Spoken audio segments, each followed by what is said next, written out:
하나님께 감사한 것 같습니다. 우리 하나님께 사회적 거리두기가 2단계에서 1단계로 내려가면서 우리 각 1, 2, 3부 예배가 우리 성도님들이 원하시면 216명까지 우리 교회에서 가능하기에 아마도 우리 교회 모든 성도님들이 1, 2, 3부를 이렇게 잘 조정해서 오시면 모든 성도님들이 예배가 이렇게 모여 드릴 수 있는 그런 때인 것 같습니다. 오늘 말씀의 제목은 복 있는 사람들이라는 제목입니다. 설교를 준비하는데 참 귀한 표현을 들었습니다. 이런 말이었는데요. 종말론이 희미해지면 답이 없는 인생이 된다라는 거였어요. 수영로교회 이규현 목사님께서 지난주 설교 중에 하셨던 말씀입니다. 종말론이 희미해지면 답이 없는 인생이 된다. 미래가 분명하게 정해져 있기에 신자의 삶이 명료해지는 것입니다. 종말론을 놓쳐버리면 어쩌면 우리는 현실만을 너무 크게 보면서 우리의 신앙이 갈 길을 잃을 수도 있게 되는 것이죠. 어쩌면 오늘날 현실에서 신앙이 많이 혼란스럽고 또 곤두박질하고 이러한 어떤 모습은 환경에 대한 것이 아니라 개인과 우리 교회가 종말론에 대한 그 신앙이 희미해졌기 때문이라고도 할 수 있습니다. 계시록에 우리 성도님들은 아마도 다 아시겠지만 그들의 인사가 마라나타였습니다. 아멘 주 예수여 오시옵소서, 어서 오시옵소서, 곧 오시옵소서. 이 고백은 그들이 막연히 이런 인사를 했던 것이 아니라 내 때에 주님이 오신다라는 그 고백으로 그 모든 삶을 살았던 것입니다. 오늘 교회도 마찬가지입니다. 그리고 우리 믿음의 성도님들도 마찬가지죠. 내 때에 우리 주님 다시 오신다라는 그 고백으로 모든 시대에 걸쳐 신앙인들이 그렇게 살아왔고 우리 역시도 사실은 이 고백으로 신앙생활을 하고 또 살아야 하는 것이죠. 이 종말론이 분명해지면 삶이 굉장히 단순해집니다.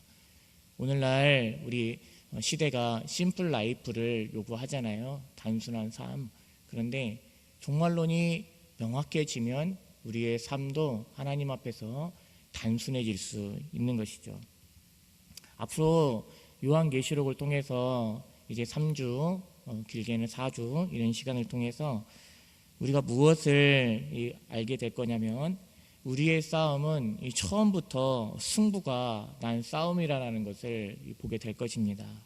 그리고 다시 오실 주님을 바라보면서 우리가 이 시대를 달려가면서 그 싸우는 싸움은 하나님께서 주권적으로 이루어 가시는 그 하나님의 싸움에 하나님 나라의 완성에 우리가 참여하는 것이 되는 것임을 우리가 보게 될 것입니다.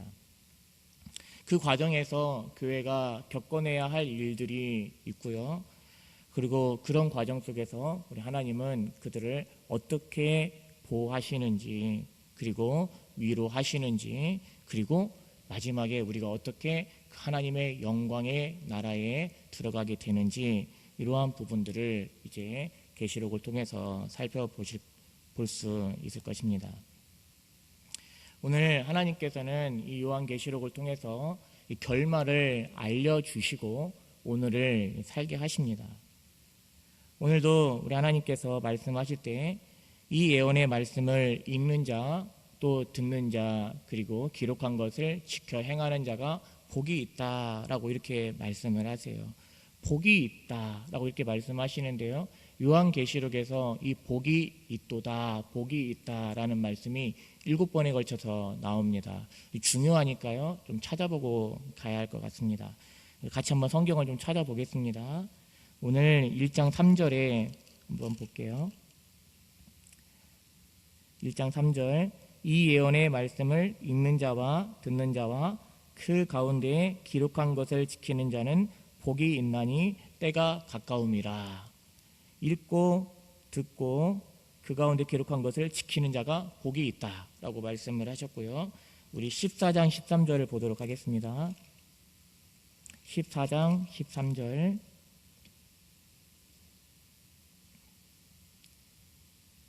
또 내가 들으니 하늘에서 음성이 나서 이르되 기록하라. 지금 이후로 주 안에서 죽는 자들은 복이 있도다 하시매 성령이 이르시되 그러하다.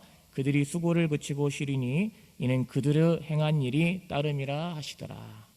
주 안에서 죽는 자들은 복이 있도다 라고 이렇게 말씀을 하셨고요. 16장 15절을 또 보겠습니다. 16장 15절에 보라 내가 도둑같이 오리니 누구든지 깨어 자기 옷을 지켜 벌거벗고 다니지 아니하며 자기의 부끄러움을 보이지 아니하는 자는 복이 있도다 말씀하셨어요. 주님이 도둑같이 오실 것인데 그때 깨어 지켜 부끄러움을 보이지 않을 자들은 복이 있다 이렇게 말씀을 하시고요. 19장 9절을 보겠습니다. 19장 9절에 천사가 내게 말하기를 기록하라. 어린 양의 혼인잔치에 청함을 받은 자들은 복이 있도다 하고 또 내게 말하되 이것은 하나님의 참되신 말씀이라 하기로. 누가 복이 있다고 하십니까? 어린 양의 혼인잔치에 청함을 받은 자가 복이 있다 라 말씀하십니다. 20장 6절을 보겠습니다.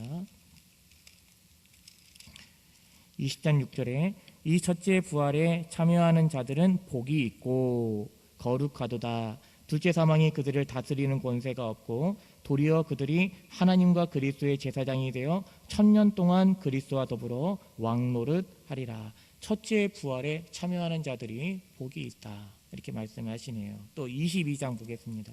22장 7절. 22장에서는 두 번에 걸쳐서 나오는데요. 7절 14절입니다. 7절 보라 내가 속히 오리니 이 두루마리의 예언의 말씀을 지키는 자는 복이 있으리라. 이 예언의 말씀을 지키는 자가 복이 있다 이렇게 말씀하시고요. 14절 자기 두루마기를 빠는 자들은 복이 있으니 이는 그들이 생명나무에 나아가며 문들을 통하여 성에 들어갈 권세를 받으려 함이로라.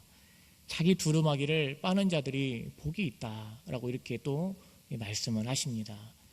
동의가 되십니까? 우리 사랑하는 성도님들은 내가 이 복에 지금 참여한 자 되어 있습니까? 이 복이 내게 주시는 하나님의 복이구나 이런 고백으로 이 말씀들을 받고 있습니까? 읽는 자, 듣는 자, 지켜 행하는 자가 복이 있다라고 말씀하시고 주 안에서 죽는 자들이 복이 있다 하시고 주님이 도둑같이 오실 때에 깨어 지켜 부끄러움을 보이지 않는 자들이 복이 있다 하시고 어린 양의 혼인잔치에 청함을 받은 자가 복이 있다 하시고 첫째 부활에 참여하는 자들이 복이 있다. 두루마리의 예언의 말씀을 빠는 자들이 복이 있다. 이 말씀을 지키는 자들이 복이 있다. 우리 하나님께서 요한계시록 중간중간에 계속해서 복이 있도다 복이 있도다. 누구에게 하시는 말씀입니까? 믿음의 성도들에게 하시는 말씀입니다. 그래서요 요한계시록은 믿지 않는 자들에게는 심판의 내용이지만 믿는 우리에게는 승리의 내용이 기록되어 있는 책이라 할 수 있습니다. 이 예언의 말씀을 읽고 듣고 지켜 행하는 자가 복이 있도다라고 이렇게 말씀을 하시는데요. 이 말씀을 오늘 좀 자세히 살펴보도록 하겠습니다. 1장 1절에 보면 예수 그리스도의 계시라라고 이렇게 말씀을 하셨어요. 계시라는 말이 무엇일까요? 신의 계시를 받았다라고 이렇게 하는 표현도 있잖아요. 계시가 임했다라고 이렇게도 표현을 하는데요. 계시라는 말은 베일을 벗다라는 뜻이고요. 감추인 것을 드러내신다라는 뜻입니다. 사실상 성경 전체가 계시입니다. 우리는 이 성경 전체를 특별 계시라라고 이렇게 표현을 하는 것이죠. 일반 계시도 있습니다. 일반 계시는 무엇입니까? 하나님께서 창조하신 자연이 모든 창조 세계가 하나님을 나타내고 있기 때문에 일반 계시라고 하고 우리는 성경을 통해서 구원에 이르는 지식을 얻기 때문에 특별 계시다라고 이렇게 표현을 하는데요. 우리 예수 그리스도의 계시라라고 이렇게 말씀합니다. 예수 그리스도의 계시라라는 말은 예수님에 의한 계시고 예수님에 대한 계시다라고 이렇게 말씀을 하는 겁니다. 그러니까 요한계시록 전체가 누구에 대한 책입니까? 요한계시록 전체가 예수님에 대한 내용을 또 말씀하고 있는 것이죠. 그러면서 뭐라고 하십니까? 이는 하나님이 그에게 주사 반드시 속히 일어난 일들을 그 종들에게 보이시려고 그의 천사를 그 종 요한에게 보내어 알게 하신 것이라. 여기서 세 동사가 중요해요. 1장 1절에 주사 보이시려고 알게 하신 것이라. 그러니까 하나님께서 우리에게 오늘도 이 요한의 계시록을, 우리에게 예수 그리스도의 계시에 대한 이 내용을 우리에게 읽혀주시는 것, 보여주시는 것, 그리고 이것을 열어주신 것은 무엇이냐면 주사 보이시고 알게 하시려 하는 것입니다. 그러니까 요한계시록에서 많은 이단들이 나오지만 사실은 이 책은 우리 모든 믿음의 성도들에게 하나님이 우리에게 주사 예수 그리스도 안에서 반드시 속히 일어날 일들을 우리에게 보이시려고 그의 종 천사를 통해서 요한에게 보내어 알게 하신 것이다. 이렇게 우리가 이해할 수 있는 것이죠. 그러니까 이 모든 계시의 궁극적인 목적은 예수 그리스도께로 우리를 인도함에 있습니다.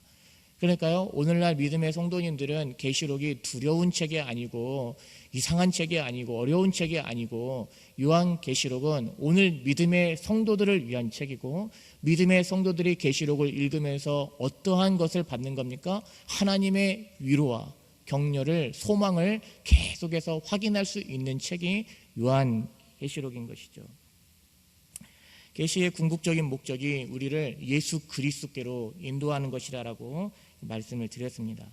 그러면 우리가 계시는 감추인 것이 드러나는 것이다, 밝히 보여주시는 것이다 라고 했을 때, 그러면 감추인 것이 무엇이냐, 무엇이 감추어져 있다가 우리가 이 계시록을 보면서 무엇을 계속해서 확인하고 알 수 있느냐, 그게 2절 말씀에 요한은 하나님의 말씀과 예수 그리스도의 증거라고 이렇게 했어요. 그러면서 곧 자기가 본 것을 다 증언하였다. 그러니까요, 지금 요한계시록에서 요한이 다 증언하고 있는 내용이 무엇입니까? 하나님의 말씀과 예수 그리스도의 증거라고 얘기하는 거예요. 예수 그리스도에 대한 증거인데요, 예수 그리스도를 드러내시고 예수 그리스도가 행하시는 반드시 속히 될 일을 지금 요한계시록에서 보여주시는 것입니다. 그러니까 반드시 속히 될 일이라는 것은 하나님께서 하나님의 완성을 향해 가실 때 그 과정에 어떠한 일들이 있을 것인지를 성도들에게 미리 말씀해 주시면서 그 믿음을 끝까지 지키라라고 오늘 우리에게 주시는 이 책이라는 것입니다. 그러면 이 요한계시록을 왜 드러내 주셨는가? 감추인 것이 예수 그리스도에 대한 것이었다면 그러면 이것을 왜 하나님께서 베일을 벗겨주시는가, 우리에게 밝히 드러내 주시는가? 초대교회 당시에 3가지 위협이 있었기 때문입니다. 초대교회 믿음의 성도들은 3가지 이 큰 도전에 직면해 있었기 때문이에요. 그 첫 번째가 황제 숭배 사상입니다. 네로 황제 우리 잘 아시죠? 그 AD 64년에 로마의 대화재가 일어났는데 그 네로 황제가 그 모든 책임을 누구에게 전가합니까? 그리스도인들에게 전가하면서 그리스도인에게 엄청난 박해가 일어난 거예요. 그리고 또 우리 오늘 이 요한계시록이 쓰여질 장시가 도미티안 황제, 로마 황제일 때인데요, 이때는 이 도미티안이 자기가 신이다라고 얘기했어요. 자기를 주와 하나님으로 고백하라라고 얘기를 했어요. 그러니까 자기를 신격화해서 자기에게 숭배하라고 이렇게 얘기를 했던 거예요. 근데 크리스찬은 절대 그럴 수가 없지요. 절대 타협할 수 없잖아요. 아니면 지나가는 길에 1년에 단 한 번 고개를 숙이면 되는 거라라고 이렇게 어떤 역사학자는 신학자는 얘기를 하는데요, 1년에 단 한 번 고개를 숙이는 게 뭐 그렇게 어려운 일일 수 있겠습니까? 그런데 그것을 우리 크리스찬들은 할 수가 없는 것이죠. 왜 그렇습니까? 우리 크리스찬의 주와 하나님은 단 한 분이시니까. 그렇잖아요. 우리가 믿는 믿음의 고백에서 주와 하나님은 유일하신 예수 그리스도 한 분에 대한 고백이기 때문에 그게 안 되는 것이죠. 첫 번째가 황제 숭배의 사상이었습니다. 그래서요, 우리가 잘 아는 쿠오바디스 도미네 뭐 또 이런 주여 어디로 가시나이까 이런 어떤 영화 같은 걸 보면 화형을 당하거나 아니면 사자의 밥이 되거나 십자가의 처형을 당하거나 이런 것들을 우리가 많이 봤잖아요. 이게 현장이었습니다. 이게 주변에서 계속해서 같이 신앙생활하고 있던 이들에게서 언제 끌려갈지 모르는 그런 어떤 현실 속에서 하나님 계속해서 우리에게 이것을 드러내 주시면서 믿음을 격려하십니다. 위로하고 계시는 것이죠. 두 번째가 이단 사상이었어요. 너무나 많은 이단들이 이 발흥을 한 겁니다. 이단들이 언제 일어납니까? 예수 그리스도에 대한 바른 신앙 고백을 갖지 못했을 때. 그러니까 제가 이단들이 어떤 신학적인 부분에 이단들이 많은가를 이렇게 보니까요, 종말론이에요. 종말론에서 참 이단이 많고요, 삼위일체론이에요. 그러니까 신론이죠. 그러니까 예수 그리스도가 참 하나님이시며 완전한 인간이라는 이 부분을 이해하지 못하면, 바르게 고백하지 못하면 이단이 될 수 있는 확률이 너무 높아요. 그 다음에 무엇입니까? 기독론이죠. 예수 그리스도가 우리 십자가 위에서 모든 죄를 다 담당하셨고 다 이루셨음에 대한, 그래서 그 안에 어떤 행위도 들어갈 수 없다라는 것을, 이 부분에 대한 것들이 일어나는데요. 초대교회에 많은 이단들이 이 도전을 해오고 있었던 겁니다. 그 이단들의 특징은 방종이었어요. 영은 선하고 육은 약하기 때문에 그냥 막 살아도 된다, 꼭 그렇게 살지 않아도, 이런 어떤 그런 것들이었어요. 그리고 세 번째가 유대인들의 또 위협이 있었어요. 처음에는 이 기독교가 유대교의 한 분파다라고 이런 것이 이렇게 오다가 유대교와 이 기독교가 완전히 다른 것이다라는 것이 이렇게 하면서 이 유대교에서 이 기독교인들을 엄청 또 핍박하기 시작을 한 겁니다. 황제 숭배 사상으로, 그리고 이단들이 도전해 오고, 그리고 같은 유대인들 안에서도 위협을 받는 어떤 이러한 상황들 속에서 우리 하나님께서는 바른 신앙의 고백과 이 모든 역사를 누가 다스리시는지를 보여주시면서 그 믿음을 끝까지 지키기를 바라시며, 읽고 듣고 지키는 자가 복이 있다라고 이렇게 말씀을 하시는 것이죠. 가장 혹독한 신앙의 때에 어떤 일이 일어날까요? 신앙을 지키는 것이 그렇게 쉽지 않은 그런 어떤 혼돈의 때에, 어떤 그러한 어떤 박해가 있는 때에는 어떤 일이 일어날까요? 우리 단편적으로 우리는 지금 이것을 박해라고 생각 안 할 수도 있잖아요. 코로나19로 인해서 예배가 드려질 수 없는 어떤 이런 상황, 이런 상황만 돼도 우리의 신앙이 참 많이 흔들리지 않습니까? 신방을 해보니까요, 두 반응이에요. 우리 성도님들의 반응이 크게 두 반응인데요. 너무 예배당에 가고 싶어요. 그러니까 우리는 어디에 있든지 예배자임을 고백을 합니다. 이 현장 예배뿐만 아니라 온라인 예배로도 어디서든지 매일매일의 삶이 예배임을 고백하는, 이게 우리의 바른 신앙 고백인데요. 그럼에도 현장에서 하나님을 함께 예배하고 싶어요. 이 사모함이 너무, 갈급함이 너무 커져 있는 우리 성도님들이 계시고요. 또 한 성도님들은 어떠냐면, 목사님 이러면 안 되는데요, 너무 편하고 좋아요. 이 반응도 있어요. 저는 어떤 게 일어날 수 있는 반응이다 이렇게 생각이 돼요. 옳다라는 게 아니라 너무 편하고 좋아요, 이러면 안 되는 거 아는데 너무 편하고 좋아요 이렇게 얘기하시는 분들도 있어요. 코로나19로 인해서 예배가 인원이 제한만 돼도, 또 그리고 우리가 직장이나 이런 데서 자꾸 교회 가지 말라라고 체크하고, 또 내가 거기에서 피해를 줄까봐 이런 많은 상황들이, 그런 상황들을 만들어 가지만, 이런 것만 돼도 우리가 이렇게 신앙이 흔들릴 수 있는데, 만약에 큰 극심한 박해로 인해서 너무나 두려움과 공포가 그 안에 밀려와 있었을 때 어떤 일이 일어나겠습니까? 당연히 정통신앙과 해석을 달리하게 하는, 다른 해석을 갖기 시작하는 이단들이 나오기 시작하는 것이고요. 판을 시작하기 시작하고요. 꼭 이 두려움과 공포의 이러한 시기에 꼭 그렇게까지 믿음을 지켜야 하느냐 하는 신앙의 방종이 일어나기 시작하는 거고요. 나아가서 배교와 타락이 일어나지 않겠습니까? 당연히 그 두려움과 공포 앞에서 이러한 일들이 일어날 수 있는 것이죠.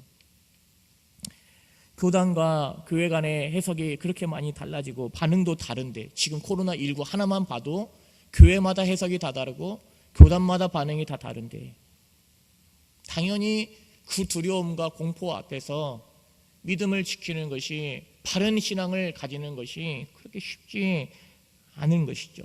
끝까지 충성이라는 말, 끝까지 충성, 확신, 순교, 증인, 이러한 단어들은 굉장히 너무나 두렵고 너무나 공포스럽게만 다가올 수 있는 어떤 상황이죠. 그러나 영광스러움은 알고 있지만, 반면에 방종, 배교, 타락, 혼돈, 이런 것들이 또 한편에서는 가득한 어떤 그런 시기 아니겠습니까? 이러한 때에 하나님께서는 그 시대를 사는, 그리고 오늘을 사는 우리 모두에게 하나님의 약속의 성취에 대한 그 절정을, 그 결말을 요한계시를 통해서 보여주시면서, 드러내주시면서, 감추인 것을 계시를 통해서 보여주시면서, 드러내시면서 오늘 모든 믿음의 성도님들을 위로하고 격려하고 또 경고하시는 내용이 되는 것입니다.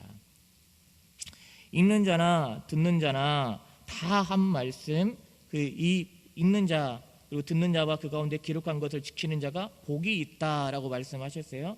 그런데 이게 이 헬라어상에는 읽는 자 이렇게 있고요. 그리고 듣는 자, 지키는 자, 이 우리 한글 성경에서는 구분이 되어 있지만 듣고 지키는 자가 또 한 단어예요. 그러니까요, 읽는 자와 듣고 지키는 자가 복이 있다라고 이렇게 말씀하시고, 듣는 것과 이 지키는 것을 따로 해석하지 않았어요. 들음이 곧 지킴이었어요. 초대교회 성도님들에게 그럴 수밖에 없었겠죠. 왜냐하면 오늘처럼 우리가 이렇게 성경을 가지고 있는 시대가 아닙니다. 서신이잖아요. 요한계시록의 세 가지 특징이 예언이고 묵시고 그리고 서신이라는, 이것이 요한계시록의 세 가지의 큰 특징인데 서신이었어요. 그러니까요, 그 편지가 도달했을 때 그것을 읽는 자가 있었고 그것을 듣는 자가 있었던, 우리가처럼 이렇게 다 성경을 보고 있는 시대가 아니기 때문에 읽는 자가 있었고 듣고 지키는 자들이 있었는데요, 이 시대만 해도 이 요한계시록에 이 말씀이 쓰여질 때가, 이것을 볼 때만 해도 읽는 자나 듣는 자나 다 한 말씀 한 말씀을 얼마나 사모하였을까요? 생각이 연상이 되지 않습니까? 그 두려움과 그 공포 앞에서 내가 믿음을 지키는 것은 예수 그리스도를 믿는다라는 것이 드러나는 순간 어떻게 될지 모르는 그 상황 속에서 요한을 통해서, 사도들을 통해서 하나의 편지가 고린도 교회를 향한, 골로새를 향한 이런 편지들이 도착할 때마다 그 한 말씀 한 말씀은 이 읽는 자나 듣는 자에게 얼마나 이 귀한 말씀이었을까요? 한 말씀도 놓치지 않기 위해서, 한 말씀도 놓치지 않기 위해서 들으면서 바로 내가 이 말씀을 들으면서 바로 내가 어떻게 살아야 할지가 결정이 되고, 그 말씀을 잊어버리지 않기 위해서 들으면서 계속해서 암송을 하고 그러지 않았을까요? 읽는 자, 듣는 자 한 말씀 한 말씀을 사모할 수밖에 없었던 것이요, 말씀을 듣기 위해 모이는 것 자체도 목숨을 건 위험한 결단이었기 때문에 그렇잖아요. 이 편지가 도달하는 과정도, 그리고 이 편지가 도달했을 때 그 말씀을 읽고 듣기 위해서 모이는 것 자체도 목숨이 잡혔을 때, 들켰을 때 목숨을 걸어야 하는 어떤 상황 속에서 이 말씀을 읽고 듣는 자에게 복이 있도다 라는 이 말씀은 얼마나 큰 위로였을까요? 그 성도들에게 이 한 말씀 한 말씀은 너무나 큰 위로와 능력으로 다가올 말씀이었겠죠. 지금 시대도 분명히 그러하지 않습니까? 지금 시대도 분명히 그러하잖아요. 오늘도 이 말씀이 강단에서 선포되고 있는 것은 너무나 복됨이잖아요. 너무나 복됨이잖아요. 우리가 하나님의 말씀을 언제든지 이 말씀을 대면하고 있다는 것이 너무나 귀한 복됨이잖아요. 오늘도 이렇게 복된데 그 시대에 이 말씀이 딱 처음에 서신이 도착하자마자 읽고 듣고 지키는 자는 복이 있도다. 읽고 듣기 위해서, 지키기 위해서 모여 있는데 이런 말씀이 처음 시작부터 얼마나 그들에게 그 상황 속에서 큰 위로와 확신으로 다가왔겠습니까? 그들에게 이 한 말씀 한 말씀은 진리였어요. 길이었어요. 생명이었어요. 들음은 곧 행함이었어요. 듣고 지키는 자, 두 단어의 모양은 다르지만 뜻은 하나입니다. 하나의 의미를 내포하고 있죠. 듣고 지킨다라는 말에는 어떤 의미가 내포되어 있습니까? 순종, 그대로 따름이었어요. 복이 있도다라는 이 말씀과 함께 무엇이 따릅니까? 때가 가까움이라. 읽고 듣고 지키고 있는 자에게 복이 있도다라고 이렇게 주님께서 말씀을 하시는 그 말을 듣고 있을 때 그들에게 너무나 큰 감동과 위로와 확신으로 능력으로 다가왔을 건데요. 또 주님이 뭐라고 하십니까? 때가 가까움이라.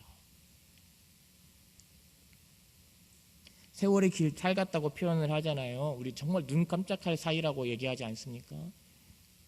아무리 길어도 인생이 80년인 것 같아요. 좀 더 살면 저희 할아버지 보니까 96세에서 전하셨는데요. 100세 시대. 우리 여기 계신 우리 성도님들은 저보다 다 나이가 많으시잖아요. 우리도 다 때가 가깝습니다. 전 인류의 어떤 마지막 하나님의 이 모든 말씀이 완성된 때가 있겠지만 개인의 종말의 때를 다 가깝지 않습니까? 개개인에게 종말이 다가올 때가, 개개인의 종말, 우리 죽음 가깝지 않습니까? 때가 가깝다라는 이 말씀은 우리가 종말의 개념을 살고 있는데요. 이 종말이라는 그 의미는 예수 그리스도의 십자가로부터 그리고 이 다시 오심까지, 예수님이 십자가에 못 박혀 죽으심부터 다시 오심 때까지 있는 모든 성도는 다 종말의 때문에 살고 있는 겁니다. 우리도 지금 종말의 때를, 이 때가 가까움이라고 했을 때 먼 날이 아니라 지금 이 시대를 향해서 우리 하나님께서 말씀을 하고 있는 것이죠. 22장 7절 말씀에 보라 내가 속히 오리니 이 책의 예언의 말씀을 지키는 자가 복이 있으리라 라고 말씀을 하셨어요. 1장에서도 22장에서도, 그러니까 요한계시록의 처음에서도, 그리고 많은 말씀을 들려주신 이후에, 과정을 말씀하신 이후에 22장에서도 이 책의 예언의 말씀을 지키는 자가 복이 있다 라고 말씀합니다. 오늘 이 시대도 동일합니다. 그렇죠? 하나님의 말씀을 듣고 지키는 자들이 복이 있는 사람들입니다.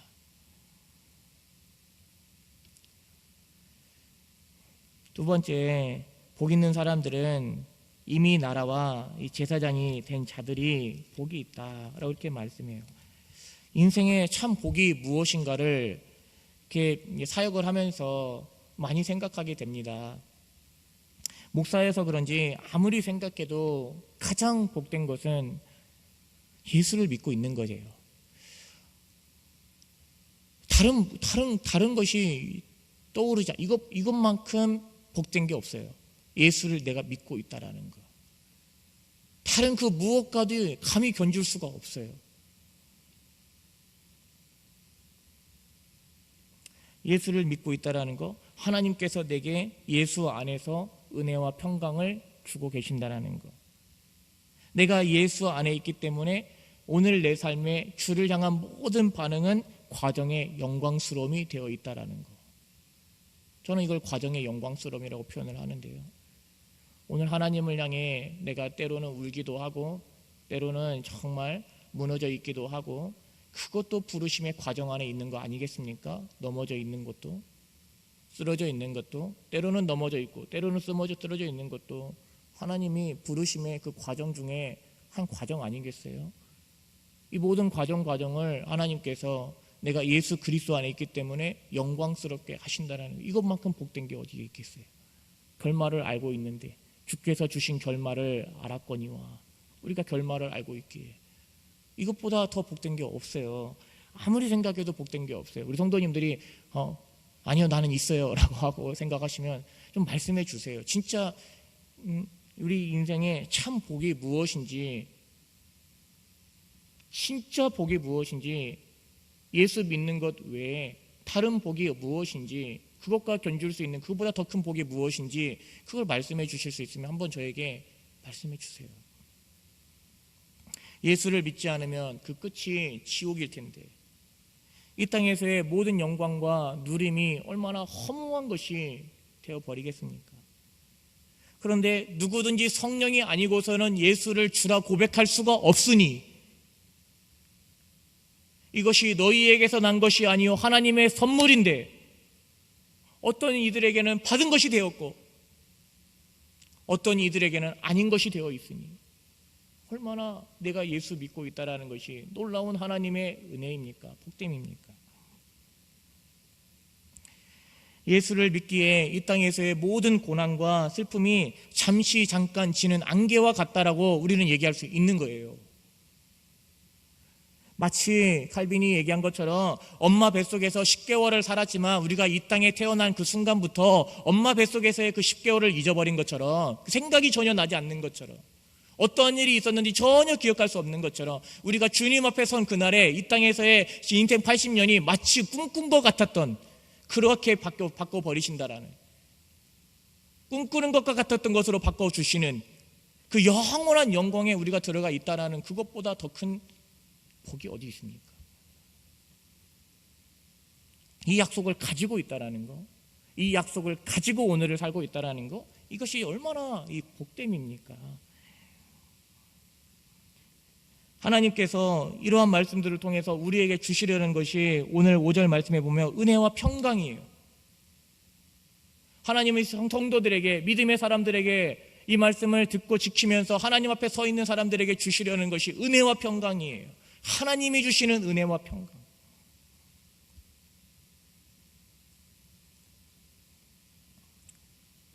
환경으로 말미암는 것이 아니죠. 나를 위해 죽으시고 부활하신 예수 그리스도로 말미암아 우리에게 주시는 하나님의 은혜와 평강인 것이죠.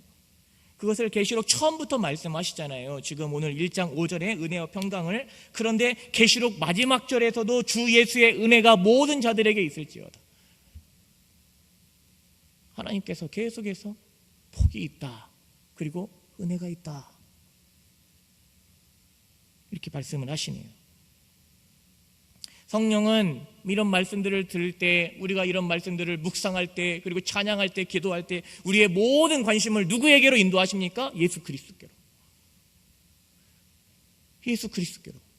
그래서요, 성령 충만할 때 우리에게 일어나는 특징이 무엇이냐면 예수 그리스도를 자꾸 외치게 돼요. 예수 그리스도를 자꾸 따르게 돼요. 말하게 되고, 그분을 따르게 되고, 그분을 비추게 되고. 그런데 그것이 우리 성도에게 주신 최고의 영광스러움이에요. 그렇지 못해서 탄식하면서, 그렇지 못해서 날마다 부르짖어 하나님 앞에 기도하는 것이지, 내 삶 속에서 나를 통해서 예수 그리스도가 자꾸 높임을 받으시는 그것이 성도에게 주신 최고의 영광스러움, 인생의 가장 큰 복됨 아니겠습니까? 내 인생을 무엇으로 채워왔느냐, 무엇으로 채워가느냐 했을 때 내가 오직 예수 그분을 위한 삶으로, 하나님을 위한 삶으로 내 삶을 채워, 하나님이 주시는 은혜와 평강 속에서 예수 그리스도를 위한 삶으로 내 삶을 채워가는 것, 하나님께서 채워가게 하시는 것, 그것보다 더 큰 영광과 복됨이 어디 있습니까? 5절에 보니까 예수님은 충성된 증인이요 죽은 자들 가운데서 먼저 나신 분이요 땅의 임금들의 머리가 되신 분이라 라고 이렇게 말씀하셨어요. 이 모든 것은 예수 그리스도께서 그분의 보혈의 피를 흘리심으로 말미암은 결과이잖아요. 그런데 그 결과를 오늘 우리에게 주시는 거예요. 예수 그리스도께서 피값으로 자기의 피를 흘리심으로 죽음을 맛보시고 죽음을 이기심으로 그 이루어 놓으신 모든 결과를 우리에게 그냥 주심으로 말미암아 우리에게 일어나는 것이 무엇이에요? 은혜와 평강이에요. 5절에서 세 개의 동사를 꼭 기억하세요. 5절에도 세 개의 동사, 사랑하사, 해방하시고 삼으심. 5절 6절에 우리를 사랑하사 그의 피로 우리 죄에서 우리를 해방하시고 그의 아버지 하나님을 위하여 우리를 나라와 제사장으로 삼으신, 주사 보이시고 알게 하신 것, 그것이 무엇입니까? 사랑하사 해방하시고 삼으셨다라는 것이잖아요. 그로 말미암아서 우리에게 주시려는, 하나님께서 주시려는 것은 은혜와 평강이고요, 승리에 대한 약속이고요, 확신이라는 것. 이것이 서론에서 말씀하면서 요한계시록 전체를 이끌고 있는 내용이잖아요. 우리가 하나님께 사랑받는 존재요, 해방받은 존재요, 하나님의 나라와 제사장이 된 자들이다 라고 이렇게 말씀을 하세요. 이것을 확실히 알고 있는 사람들은, 이것을 확실히 붙잡고 있는 사람들은 현재의 고난이 장차 나타날 영광과 좋게 비교할 수 없도다라는 그 고백을 가지고 오늘을 사는 겁니다. 주를 위한 핍박을, 주를 위한 수고를 기뻐하고 즐거워하며 사는 것이죠. 마태복음 5장 말씀처럼. 출애굽기 19장 6절 말씀에 너희가 내게 대하여 제사장 나라가 되며 거룩한 백성이 되리라. 너는 이 말을 이스라엘 자손에게 전할지니라. 너희가 내게 대하여 제사장 나라가 되며 거룩한 백성이 되리라. 이스라엘을 향한 하나님의 나라와 목적을 말씀하시는데요, 하나님이 오늘 저와 여러분을, 우리를, 예수를 믿겠다라고 고백하는 그들을 예수 그리스도 안에서 하나님의 나라와 제사장으로 삼으심으로 여호와의 구원의 빛을 전하는 자가, 받아야 할 자가 아니라 전하는 자가, 증거하는 증인이 되어 있게 하시는 것이죠. 이게 복됨이다라고 말씀을 하시는 겁니다. 우리 사랑하는 성도님들이 이것을 복됨이라고 생각을 하십니까? 정말 내가 하나님의 말씀을 읽고 들으며 지켜 행하는 것이 복됨이다라고 생각을 하시고, 교대교회 성도들이 목숨을 걸고 말씀을 들으려 왔고 지키려 했고, 말씀을 들으면서 곧바로 그것을 행함으로 나타냈고, 이것이 복됨이다. 그리고 우리를 나라와 제사장으로 삼으신 것이 복됨이다. 내가 예수 믿음으로 인해서 내가 예수 믿기 때문에 이러한 삶을 살아야 돼, 내가 예수 믿기 때문에 이렇게 고생을 해야 돼, 내가 진짜 70년 한 열심히 그냥 내 마음대로 살다가 마지막 순간에 예수 믿고 천국 갔으면 좋았을 건데, 아니 정말 말씀을 모르는 거예요. 진짜 모르는 거예요.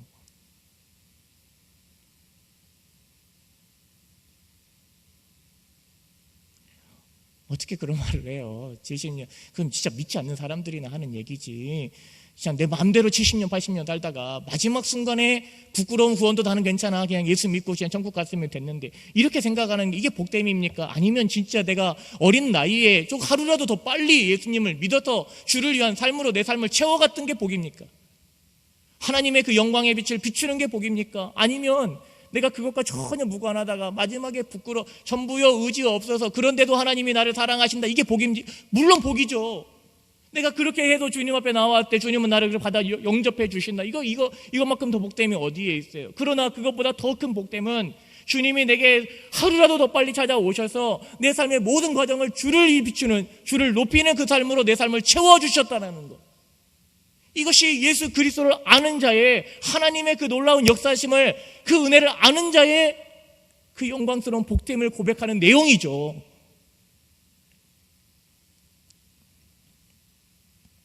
나라와 제사장이 되어, 베드로전서 2장 9절 말씀에 그러나 너희는 택하신 족속이요 왕같은 제사장이요 거룩한 나라요 그의 소유된 백성이니, 베드로가 이 말씀을 할 때 얼마나 감격스럽게 이 말씀을 하고 있겠어요.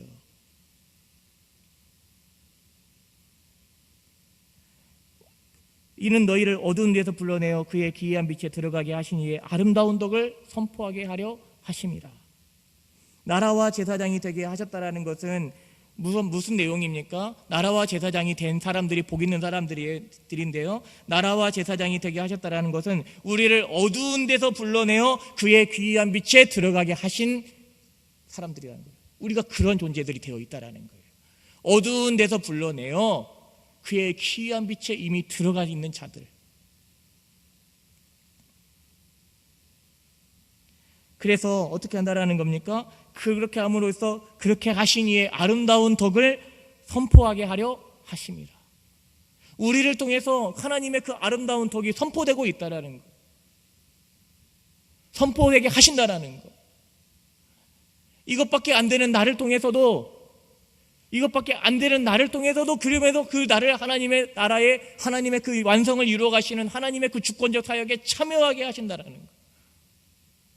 내가 안 해도 돼요. 내가 안 해도 하나님의 사역이 제한되는 게 아니에요. 하나님의 나라가 안 이루어지는 게 아니잖아요. 그 영광에 참여한 자가 되어 있다는 것이 복됨이죠. 어떻게 해서든지 내려놓고 어떻게 해서든지 벗어나고 어떻게 해서든지 좀 자유로 이런 개념이 아니고요. 하나님께서 이 1세기, 2세기에 성도가 당하는 핍박과 박해, 이 환난, 이 모든 것들이 수많은 그리스도인의 어떤 눈앞에 펼쳐 있는 현실 속에서 이 말씀이 기록될 때는 그것이 눈앞에 펼쳐져 있는 현실이었는데요, 하나님은 거기에서 뭐라고 말씀하십니까? 믿는 자에게 고난을 제거해 주시겠다라고 얘기하지 않았어요. 믿는 자에게 고난이 없을 것이다, 고난을 제거해 줄 것이다, 이렇게 얘기한 게 아니고요, 오히려 하나님의 나라와 제사장으로서 예수님의 그 충성된 증인의 길을 따라가는 것이 얼마나 영광스럽고 복됨인지를 계속해서 확인시켜 주고 계시는 거예요. 우리에게 고난이 없기를 바라십니까?